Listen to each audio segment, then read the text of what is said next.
प्रारब्धवश श्री राम गमन का भाग 3। साझ समय सानंद निपो गयो कैकेयी गे, गवनु निठुरता निकट किया, जनु धरि देह सने। महाराज दशरथ जी का कैकेयी से जो प्रेम है, जो लगाव है, उसके चलते श्री राम जी के राज तिलक के आनंद को लेकर राज्य कार्य से निवृत्त होकर संध्या के समय रोज के भांति कैकेयी के महल में गए। अन्य रानियों के अपेक्षा कैकेयी से अधिक प्रेम करते थे और कैकेयी श्री राम जी को बहुत प्रेम करती थी। उन्हीं सब बातों को लेकर महाराज स्वभावतः कैकेयी के महल में गए। जाने में कैसे लग रहे थे, जैसे साक्षात स्नेही शरीर धारण कर निष्ठुरता के पास जा रहा हो। जब महाराज पहुंचे कैकेयी के महल में तो मंथरा वही बैठी थी। कैकेयी के न दिखने पर महाराज जी ने मंथरा से पूछा, महारानी कहाँ है? तो मंथरा ने को भवन की तरफ इशारा किया। महाराज कहे, बुला लाओ। तो मंथरा कहती है, वो हमें डांटेंगी। तो को भवन की बात सुनकर महाराज जी सहम गए। राजा महाराजाओं के समय में एक को भवन भी बनता था रानियों के लिए। पहले महारानी अपनी मांगों को मनवाने के लिए को भवन में जाती थी कि मांग भी पूरी हो जाए, कोई जाने भी ना। अब तो हर घर ही को भवन है। पहले मांग एकांत में रखी जाती थी, अब तो मांग चौराहों पर रखी जा रही है, कचहरी में रखी जा रही है, पत्रकारों के बीच में रखी जा रही है। तब में और अब में इतना अंतर है। को भवन का नाम सुनकर महाराज सहम गए। डर के मारे महाराज का पांव आगे नहीं बढ़ता। अब विचार करिए कि स्वयं देवराज इंद्र महाराज की भुजाओं के बल पर राक्षसों से निर्भय होकर स्वर्ग में बसता है। संपूर्ण राजा लोग जिनका रुख देखते रहते हैं, आज वही महाराज दशरथ जी स्त्री का क्रोध सुनकर सूख गए। यह कामदेव का प्रताप और महिमा तो देखिए। जो महाराज त्रिशूल, वज्र और तलवार आदि की चोट अपने अंगों पर सहने वाले हैं, वे आज कामदेव के पुष्प बाण से मारे गए। तो महाराज डरते डरते अपनी प्यारी कैकेयी के पास गए। उसकी स्थिति दशा देखकर महाराज को बड़ा कष्ट हुआ। फिर भी महाराज कोमल बाड़ी से बोले, हे प्राण प्रिय, किस लिए रूठी हो? यह कहकर हाथ से स्पर्श करते हैं। महाराज के हाथ को झटक देती है और क्रोध भरी दृष्टि से देख रही है। फिर भी महाराज बार बार कह रहे हैं, हे सुमुखी, सुलोचनी, पिकबैनी, हे गजगामिनी। अगर ऐसे माताओं की तारीफ किया जाए तो बड़ी प्रसन्न होती हैं और सेवा भी बढ़ा देती हैं। अगर माताओं को खूब खुश रखना हो, विवादों से दूर रहना हो, तो शांति चाहते हो, तो माताओं का और उनके मैके का, उनके माता पिता, भाई भतीजे का खूब तारीफ करिए। इसके बाद खूब आनंद से, मौज से रहिए, कोई दिक्कत नहीं है। तो महाराज कहते हैं कि मुझे अपने क्रोध का कारण तो सुना, ऐसा एकाएक क्या हुआ? प्रिया प्राण सुत सरबसु मोरे,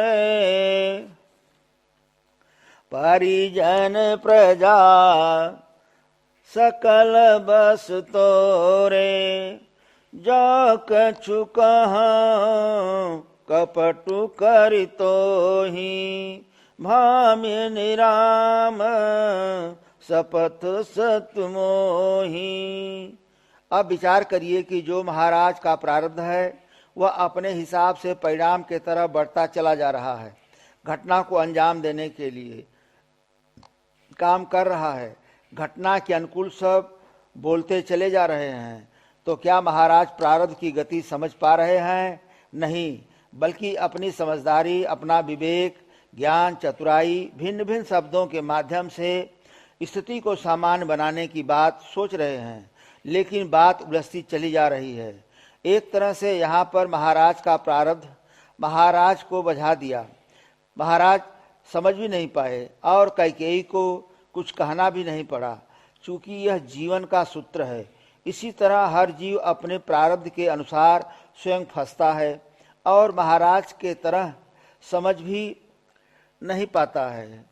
अब कैकेयी महाराज के दिए हुए जबान बाणी का लाभ उठाएगी, अपने शर्तों को पूरा करवाएगी। अब प्रसंग पर चलें। महाराज जी कह रहे हैं, हे प्रिय, मेरी प्रजा, कुटुंबी, सर्वस्व, संपत्ति, पुत्र, यहाँ तक कि मेरे प्राण भी, ये सब तेरे बस में, तेरे अधीन हैं। यह काम का प्रभाव है। यदि मैं तुमसे कुछ कपट करके कहता हूँ तो हे भामिनी, तुझे 100 बार राम की सौगंध है, तू प्रसन्नता पूर्वक अपनी मनचाही बात मांग ले। यह सुनकर और मन में राम जी की बड़ी सौगंध को विचार कर मंदबुद्धि कैकेयी हंसती हुई उठी और सजकर तैयार हो गई। महाराज दशरथ जी के मन में राज तिलक की प्रसन्नता खिचड़ी की तरह पक रही है कि कैकेयी की प्रसन्नता के लिए राज तिलक की बात सुनाऊं। अब यहाँ कैकेयी को पहले जैसा ही जानकर महाराज जी प्रेम से पुलकित होकर कोमल और सुंदर वाणी से फिर बोले, हे भामिनी, तेरा मन चाहा हो गया। नगर में घर घर आनंद के बधावे बज रहे हैं और मैं कल ही राम को जुराज पद दे रहा हूं, इसलिए मंगल वेश को बनाकर सज।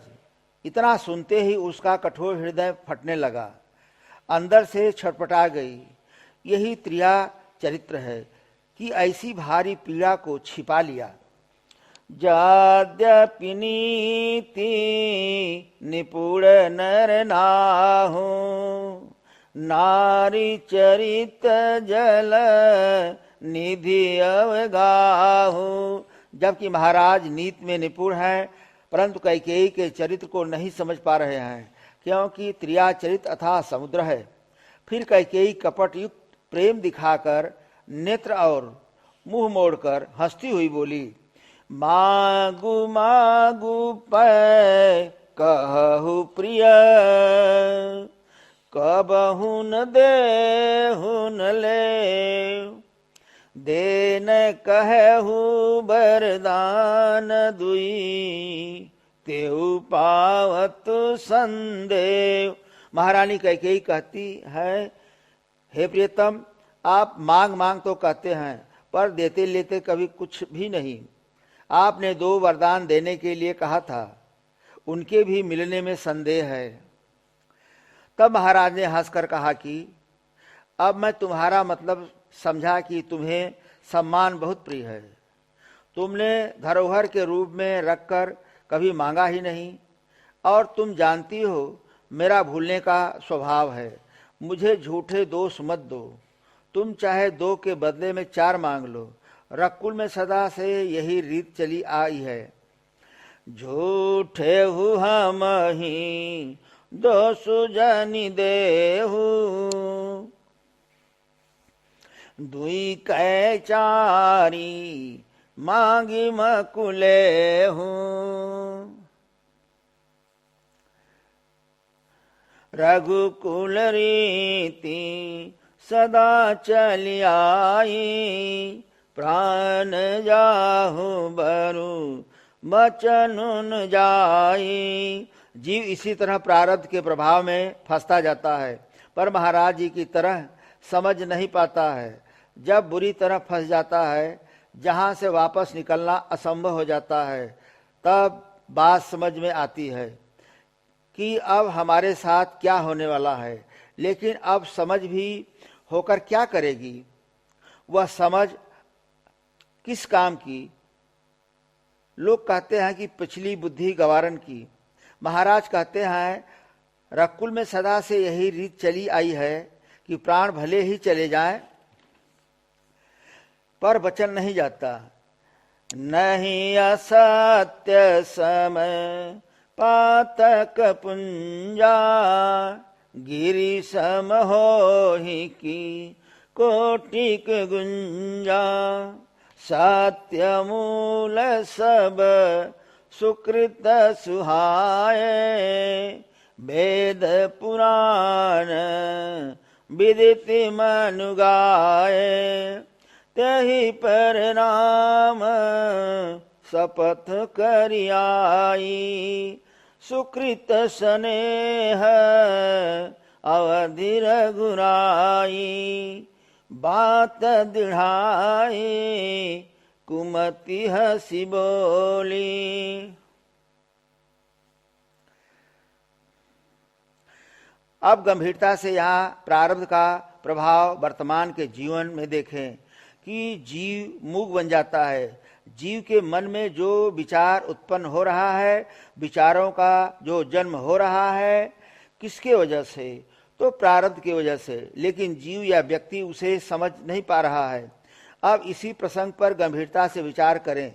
देखें कि महाराज दशरथ जी की मृत्यु श्री राम जी के वियोग के अधीन है।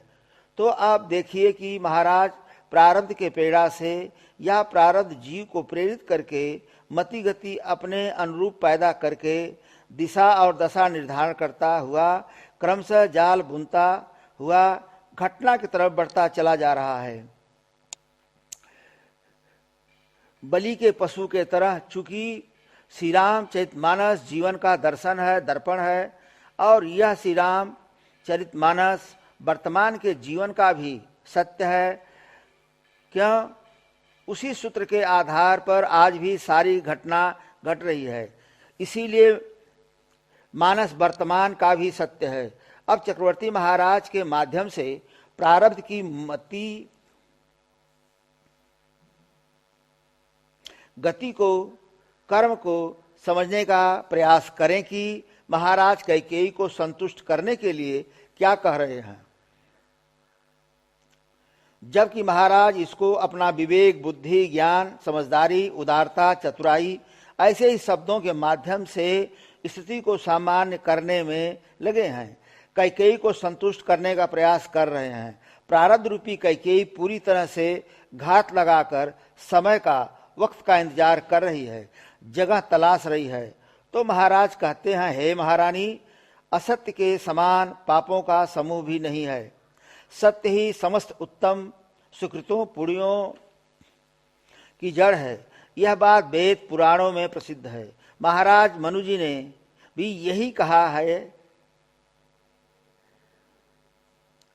हे कैकेयी, मेरे द्वारा श्री राम जी की शपथ मुंह से निकल पड़ी।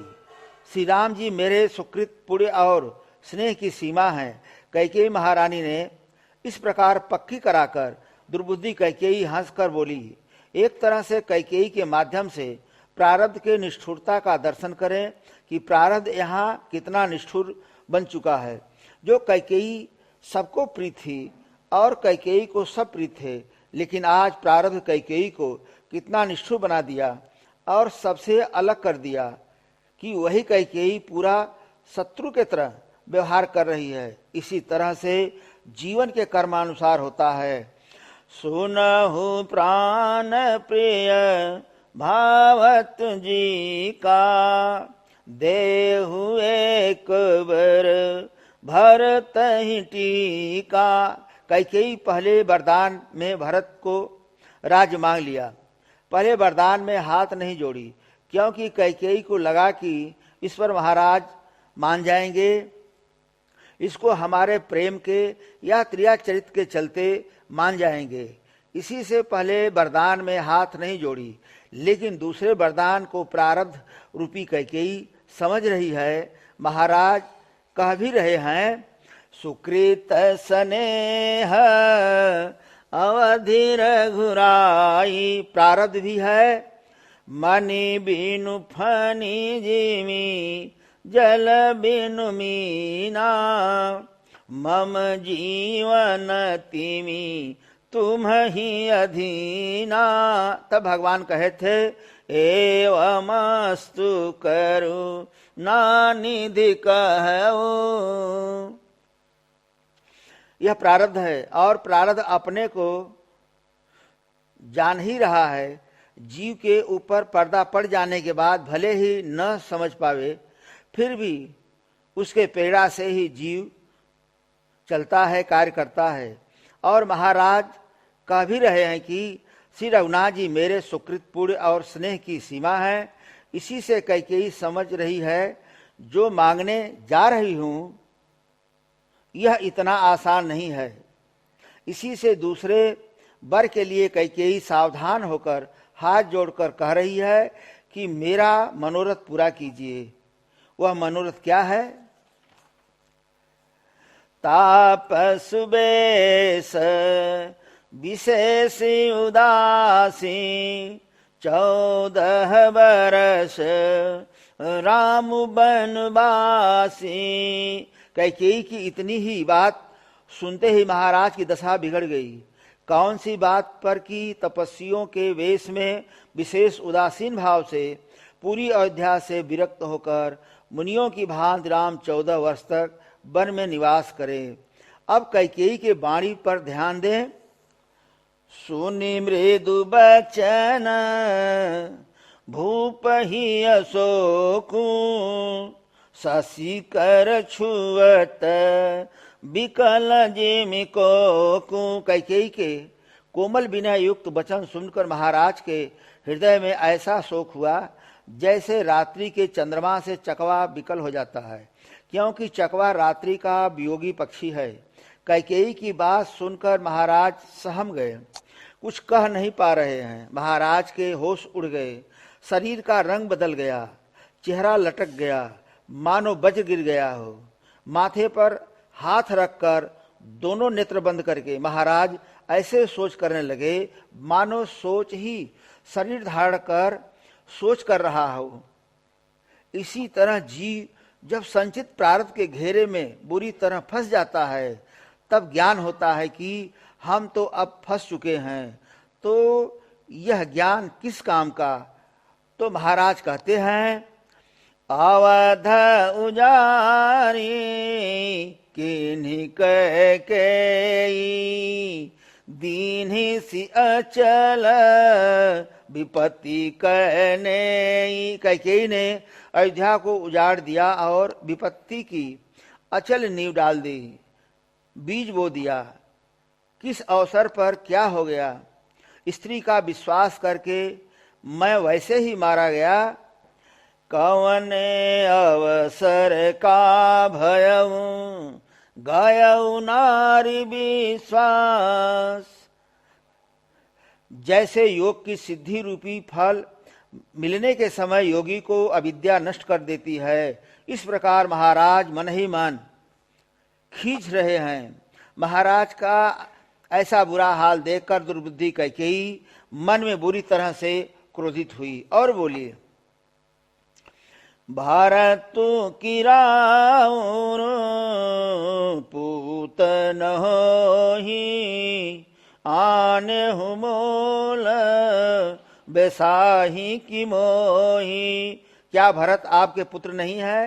क्या मुझे आप दाम देकर खरीद कर लाए हैं? क्या मैं आपकी विवाहिता पत्नी नहीं हूं कि मेरा वचन सुनते ही आपको बाण सा लगा? तो आप सोच समझकर बात क्यों नहीं कहते? बिल्कुल साफ साफ कहिए, हाँ कीजिए नहीं तो ना ही कर दीजिए। यह नाटक हमको अच्छा नहीं लगता। आप रघुवंश में सत्य प्रतिज्ञा वाले हैं। सब माया के गुणों का या संचित प्रारब्ध के कर्मों का खेला है। विचार करिए कि पहले का संबंध प्यार कहाँ चला गया। जो कैकेयी महाराज से इतना प्यार करती थी, सबके साथ बिल्कुल निष्ठुर बनकर अपरिचित जैसा व्यवहार कर रही है। अगर देखा जाए तो इसमें शरीर निमित्त है।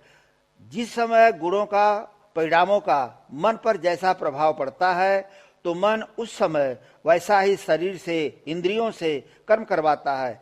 कैकेयी फिर कट शब्दों का प्रयोग कर रही है। महाराज ने जो कैकेयी से कहा था उसी को कैकेयी व्यंग वचनों से कह रही है। देन कहूँ वरदान दुई, तेऊ पावतु संदेव। एक तरह से कैकेयी के नाम का 2 वरदान महाराज के पास पड़ा था, तो देवताओं ने सरस्वती को प्रेरित करके अपने स्वार्थ सिद्धि के लिए मंथरा को माध्यम बनाकर फिर कैकेयी के द्वारा उस वरदान को महाराज से भरत को राज, राम को वन। समस्या यह है कि दूसरे वरदान को देने में महाराज को अपनी मृत्यु दिखाई दे रही है। महाराज जी अब उससे बचना चाह रहे हैं, मतलब कि वियोग के ही अधीन महाराज की मृत्यु है, तो महाराज श्री राम से वियोग नहीं चाहते हैं। और देवता अपने कार्य के लिए कैकेयी को प्रेरित करके श्री राम जी के द्वारा दिए गए आश्वासन के अनुसार श्री राम जी को वन भेजना चाहते हैं। इसमें कौन जी रहा है, कौन मर रहा है, कौन उजड़ रहा है, कौन बस रहा है, इससे देवताओं को मतलब नहीं है। देवताओं को केवल अपना स्वार्थ दिख रहा है। उसी को लेकर देवता परेशान हैं कि श्री राम जी कब जल्दी से जल्दी वन को चले जाएं।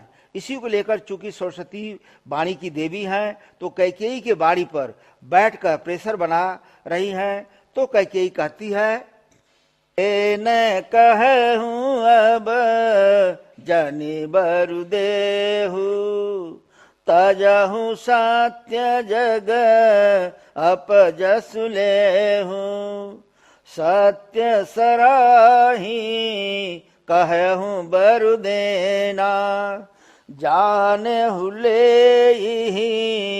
मागी चबेना, सिविध धीच बली जो कछु भाखा, धनु तजऊ बचन पनुराखा, अति कहु बचन कहती कैकेयी, मानहु लोन जरे पर देई।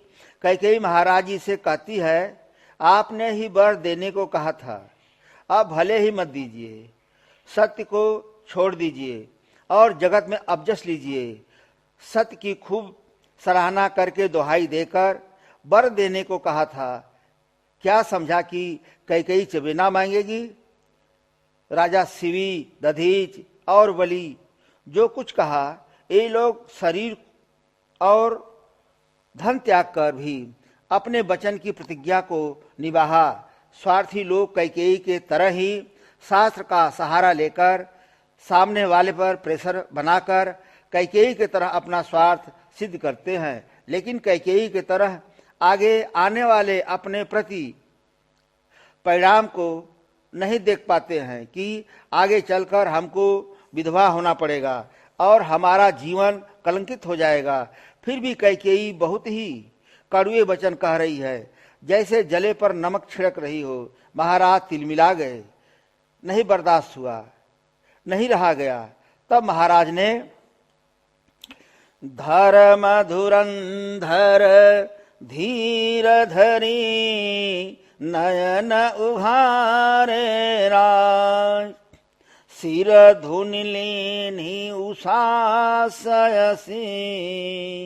मारे सिमोही कुठार।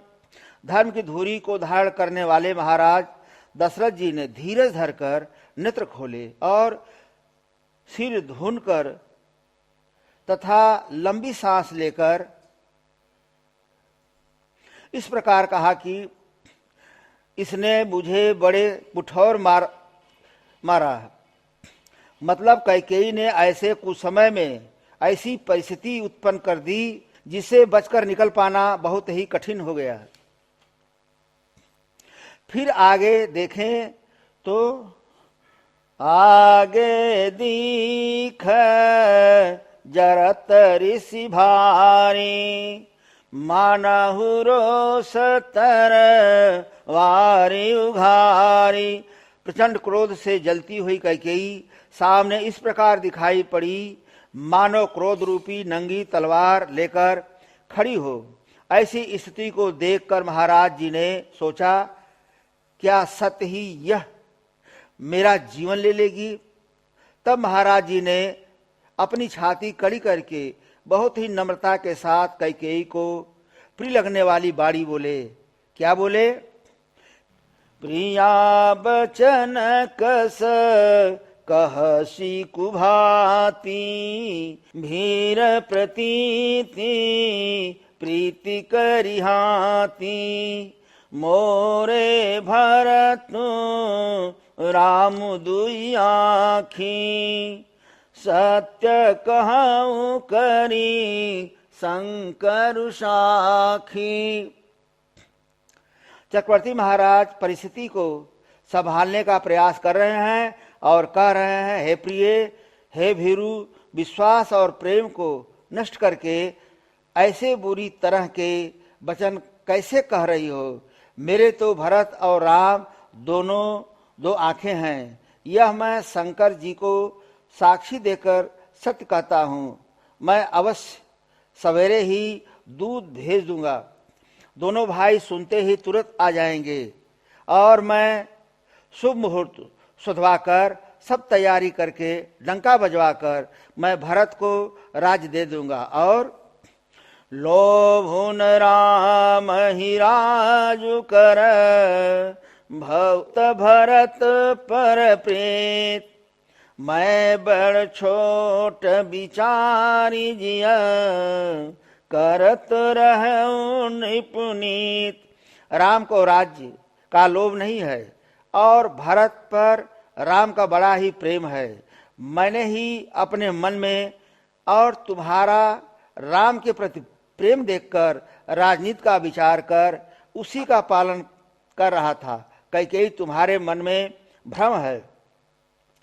राम सपथ सत कहूँ सुभाऊ, राम मातु कछु कहूँ न काऊ। मैं सब कीन तो ही बिन पूछे, ते ही ते पर मनोरथ छूछे। ऋषि परिहरु अब मंगल साजु, कछु दिन गए भरत जुअराजु। एक ही बात मोहि दुख लागा, बर दूसर अस मंजसु मागा। चक्रवर्ती महाराज कह रहे हैं, हे प्रिय, मैं राम की 100 बार सौगंध खाकर स्वभाव से ही कहता हूँ कि कौशल्या ने इस विषय में मुझसे कभी कुछ नहीं कहा। हाँ, मेरी एक गलती है, ये सब तुमसे बिना पूछे किया, इसी से मेरा मनोरथ सब सोच बेकार हुआ। अच्छा, अब तो क्रोध छोड़ दे और मंगल साथ सज, कुछ ही दिनों बाद भरत युवराज हो जाएंगे। पर हे देवी, एक ही बात का मुझे दुख लगा कि तूने दूसरा वरदान बड़ी अड़चन का मांगा, उसको लेकर हमें बहुत बड़ा दुख है। जैसे मणि से सांप, जल से मछली एक क्षण अलग रहना नहीं चाहती, वही स्थिति महाराज जी की है। उसी को लेकर कैकेयी से संकेत कर रहे हैं, लेकिन कैकेयी भी अपने बस में नहीं है, परवश है। माया बस्य जीव अभिमानी। यहाँ पर महाराज दशरथ जी का प्रारब्ध कैकेयी के सर पर चढ़कर बोल रहा है। तो चक्रवर्ती महाराज जी कैकेयी से कहते हैं, यह जो तुमने कही तो दिलगी में या क्रोध में या वास्तव में, किस भाव में कही? तो क्रोध को त्याग कर राम का अपराध तू बता कि राम का अपराध क्या है। सब कोई तो कहते हैं राम तो बड़े ही साधु हैं, और तू स्वयं भी राम की सराहना करती और उन पर स्नेह किया करती थी, लेकिन अब यह सब बात तुम्हारा दिखावा और झूठा तो नहीं था। जिस राम का स्वभाव शत्रु को भी अनुकूल है, तो वहां तुम्हारे प्रतिकूल क्यों करेगा? इसलिए हे प्रिय, हंसी और क्रोध को छोड़ दे और उचित अनुचित विचार कर मांग, जिससे अब मैं नेत्र भर कर भरत का राज तिलक देख सकूं। और हे प्रिय, हमारी एक बात सुन। जिए मीन बरु बारी बिहीना, मनि बिनु फनी को जिए दुख दीना। कहूँ सुभाऊ न छलु मन माही, जीवन मोर राम बिनु नाही। समुझी देखु जिय प्रिया प्रवीणा, जीवन राम दरस आधीना। महाराज ने कहा, एक बात कान खोलकर अच्छी तरह से सुन ले कि मछली चाहे बिना पानी के जीती रहे और सांप भी चाहे बिना मणि के दिन दुखी होकर जीता रहे, परंतु मैं स्वभाव से ही कहता हूं, मन में जरा भी छल रखकर नहीं कहता, मेरा जीवन राम के बिना नहीं है। इसलिए हे चतुर्प्रिय, जी में समझकर देख, मेरा जीवन श्री राम के दर्शन के अधीन है। क्यों? जब भगवान महाराज मनु शतरूपा के सामने प्रकट हुए तो भगवान के सुंदर छवि को देखकर छवि समुद्र हरि रूप बिलोकी, एकटक रहे नयन पटरो की। चितवहि सादर रूप अनूपा, तृप्त न मानहि मनु शतरूपा।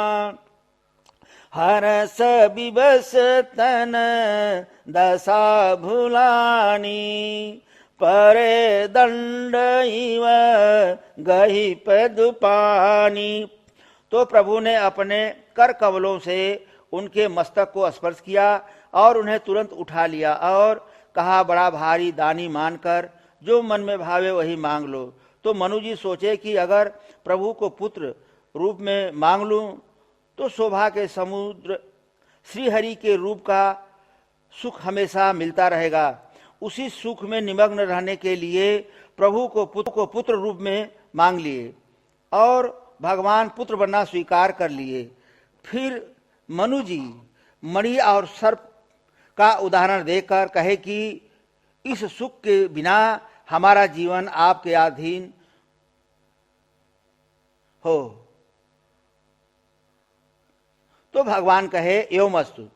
तो इसी बात को प्रारब्ध के प्रेरणा से चक्रवर्ती महाराज दशरथ कैकेयी से कह रहे हैं। तो महाराज की इतना बात सुनकर कैकेयी सुने मृदु बचन कुमति अति जरई, मानहु अनल आहुति घृत परई। कहाई करहु किन कोटि उपाया, इहान लागे राउरी माया। देहु किलेहु अजसु करि नाही, मोहिन बहुत प्रपंच सुहाही। राम साधु तुम साधु सयाने, राम मातु भली सब पहचाने। जस कौशिला मोर भलता का, तस फल उन्हीं देव करि साका। महाराज के कोमल वचन सुनकर दुर्बुद्धि कैकेयी अत्यंत जल रही है, मानो अग्नि में घी की आहुतियां पड़ रही हैं। कैकेयी कहती है, आप करोड़ों उपाय क्यों न करें, यहाँ आपकी माया नहीं लगेगी। या तो मैंने जो मांगा है उसको दीजिए, नहीं तो ना ही करके अबजस लीजिए। और सुनिए, मुझे बहुत प्रपंच अच्छे नहीं लगते। कह रहे हैं राम साधु हैं, आप सयाने साधु हैं, जबकि यही कैकेयी मंथरा से श्री राम जी के लिए स्वयं कही थी, राम तिलक जो साचे हुकाली, देव मांगु मन भावत आली, कौशल्या सम सब महतारी, राम ही सहज सुभाय प्यारी। और विशेष करके मोह पर करही सनेहु बिसेखी, मैं करी प्रीति परीक्षा देखी, जो विधि जन्म देई करी छोहु, हो राम सिया पूत पुतोहु, प्राण ते अधिक राम प्रिय मोरे, तिनके तिलक क्षोभुक सुतोरे। लेकिन आज वही कैकेयी प्रारब्धवश कैसा व्यवहार कर रही है। कहती है कि राम की माता भी भली हैं, मैं सबको समझ चुकी हूँ। कौशल्या ने जैसा मेरा भला चाहा है मैं भी वही करूंगी। महाराज एक बात कान खोलकर सुन लीजिए। होत प्रातु मुनिवेश धरी, जौन राम बन जान, मोर मरन राउर अजस, निप समुझिय मन माय। संसार में 4 हट बहुत प्रबल है। बाल हट, बच्चे जिसके लिए जिद कर ले। दूसरा त्रिया हट, जो आज कैकेयी ठान कर बैठ गई है। पतियों को बस में करने के लिए औरतों का सबसे तगड़ा अस्त्र है। इसके आगे तो चक्रवर्ती महाराज दशरथ बेबस लाचार हैं, तो औरों की क्या गिनती है। तीसरा राजहट, जिसके लिए जब राजा हट करते हैं तो वही करते हैं। चौथा योग हट, जिसके लिए योगी लोग हट करके साधना करते हैं। तो महारानी कैकेयी कहती है, सुनिए राजन, अगर सवेरा होते ही मुनि वेश में राम वन को नहीं जाते हैं तो हे राजन, मन में निश्चय समझ लीजिए कि मेरा मरण होगा और आपको अबजस। ऐसा कहकर कुटिल कैकेयी उठ खड़ी हुई, मानव क्रोध में कांपने लगी। अब महाराज जी को विश्वास हो गया कि सचमुच स्त्री के बहाने मेरी मृत्यु ही सर पर नाच रही है। फिर महाराज ने कैकेयी के चरण पकड़कर, यह तो पति पत्नी का मामला है, चलता है, समय समय की बात है। तो महाराज परिस्थिति को सामान्य बनाने के लिए कैकेयी के चरण पकड़कर पास बैठाकर विनती की, तू राम को रख ले, नहीं तो जन्म भर पश्चाताप करेगी। फिर भी कैकेयी नहीं सुनी, क्योंकि प्रारब्ध के बस में है। श्री राम जी संचित प्रारब्ध और क्रियमान से परे हैं, फिर भी इन्हीं तीनों के माध्यम से चरित कर रहे हैं। धर्म की स्थापना होना है, राक्षसों का वध होना है, भक्तों को सुख देना है। क्योंकि महाराज मनु जी से कहे थे कि शेष अगले में। अगर यह प्रसंग पसंद आया हो तो लाइक करिए, शेयर करिए, सब्सक्राइब करिए, कमेंट करिए। सुनने में आपने जो समय दिया इसके लिए आपको बहुत बहुत धन्यवाद। अगर रामचरितमानस के गूढ़ रहस्यों को जानना है तो मानस तत्व ज्ञान एवं जीवन दर्शन नाम से टीका की गई है। आप उसको चाहे तो मंगा सकते हैं। उसका नीचे लिंक नंबर, मोबाइल नंबर दिया गया है, उससे आप संपर्क कर सकते हैं।